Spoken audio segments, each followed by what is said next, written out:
तकनीकी युग एक नैतिक और सामाजिक चौराहा। मानव इतिहास हमेशा तकनीकी प्रगति से अटूट रूप से जुड़ा रहा है। प्रत्येक युग नवाचार के अपने सेट के साथ आया है, जिसने हमारे जीने, काम करने और एक दूसरे के साथ बातचीत करने के तरीके को फिर से परिभाषित किया है। हालांकि आज हम जो परिवर्तनकारी बदलाव देख रहे हैं वह अभूतपूर्व है, जो हमारे जीवन के हर पहलू में तेजी से आगे बढ़ रहा है। डिजिटल क्रांति, जिसका नेतृत्व इंटरनेट और उसके बाद स्मार्टफोन, सोशल मीडिया और अब आर्टिफिशियल इंटेलिजेंस (एआई) ने किया है, ने अभूतपूर्व संभावनाओं को खोल दिया है। लेकिन इस प्रगति के साथ नैतिक और सामाजिक निहितार्थों की एक श्रृंखला भी आती है, जो पहले कभी नहीं देखी गई।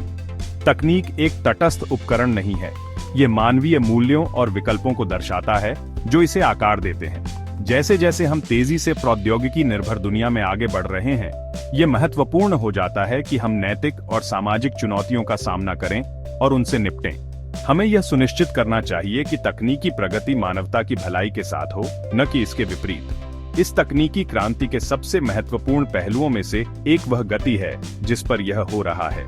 यह अभूतपूर्व गति हमारे समाजों, संस्थानों और नैतिक ढांचे को अनुकूलित करने की क्षमता पर दबाव डालती है।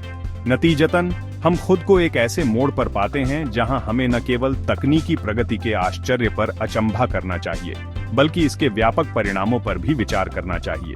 हमें खुद से यह सवाल पूछना चाहिए, इस नई दुनिया को हम कैसे आकार देना चाहते हैं जो हम बना रहे हैं।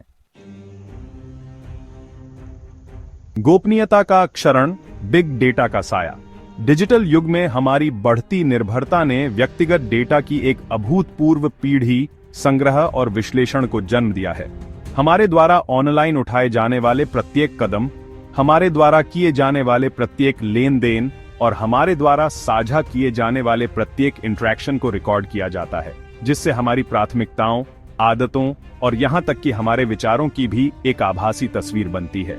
यह जानकारी, जिसे अक्सर बिग डेटा के रूप में जाना जाता है, में विभिन्न क्षेत्रों में क्रांति लाने की क्षमता है, जिससे व्यवसायों को अपनी सेवाओं को निजीकृत करने, शोधकर्ताओं को जटिल पैटर्न को उजागर करने और सरकारों को अपनी नीतियों को बेहतर बनाने में मदद मिलती है।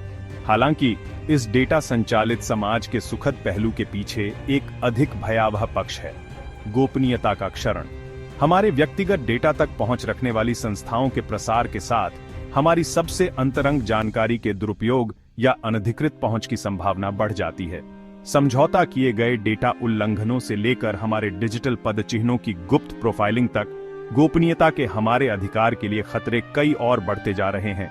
गोपनीयता के लिए खतरा केवल हमारे व्यक्तिगत डेटा के संभावित दुरुपयोग तक ही सीमित नहीं है, यह हमारे समाज के ताने बाने के लिए गहरे निहितार्थ भी रखता है। जब लोगों को लगातार निगरानी में रखा जा रहा है और उनके डेटा का विश्लेषण किया जा रहा है, तो यह आत्म अभिव्यक्ति, असंतोष और गैर अनुरूपता को दबा सकता है।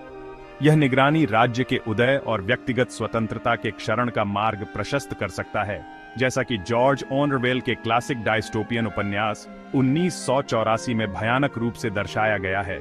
इसलिए यह महत्वपूर्ण है कि जैसे जैसे हम डिजिटल युग में आगे बढ़ रहे हैं, हम व्यक्तिगत डेटा की सर्वव्यापी प्रकृति के बारे में पता होना चाहिए और सामाजिक और राजनीतिक परिणामों के प्रति सतर्क रहना चाहिए।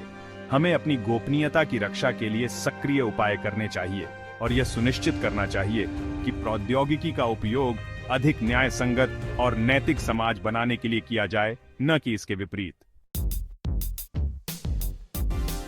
स्वचालन या ऑटोमेशन हमारी दुनिया को तेजी से बदल रहा है। ये तकनीक न केवल हमारे काम करने के तरीके को बदल रही है, बल्कि हमारे जीवन के हर पहलू को भी प्रभावित कर रही है। स्वचालन के कई फायदे हैं। ये न केवल उत्पादकता को बढ़ाता है, बल्कि त्रुटियों को भी कम करता है।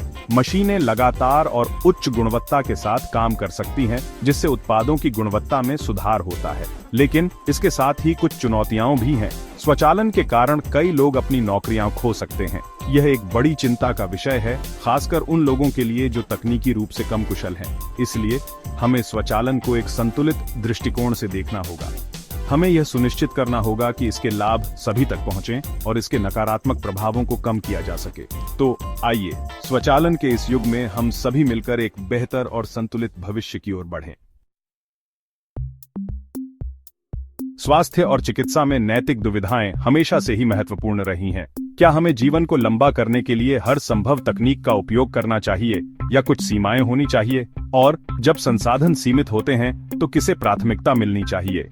इन सवालों के जवाब ढूंढना आसान नहीं है, लेकिन हमें मिलकर इन पर विचार करना होगा। विशिष्ट चुनौतियों की बात करें तो हमें कई महत्वपूर्ण मुद्दों का सामना करना पड़ता है, जैसे कि क्या हमें जीन संपादन की अनुमति देनी चाहिए, और यदि हां, तो किस हद तक? इसके अलावा डेटा गोपनीयता और सुरक्षा भी एक बड़ा मुद्दा है। हमें यह सुनिश्चित करना होगा कि हमारी तकनीकी प्रगति मानवता के भले के लिए हो, न कि हानि के लिए। नैतिक प्रथाओं को बढ़ावा देना समाज के सभी हिस्सों की जिम्मेदारी है। हमें शिक्षा और जागरूकता के माध्यम से नैतिक मूल्यों को सुदृढ़ करना होगा।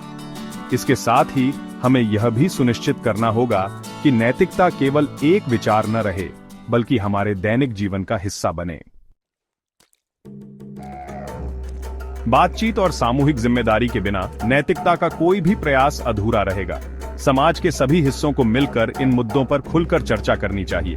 हमें यह समझना होगा कि नैतिकता केवल व्यक्तिगत नहीं, बल्कि सामूहिक जिम्मेदारी है, और इस दिशा में एक साथ कदम बढ़ाना ही हमें सही मार्ग पर ले जा सकता है।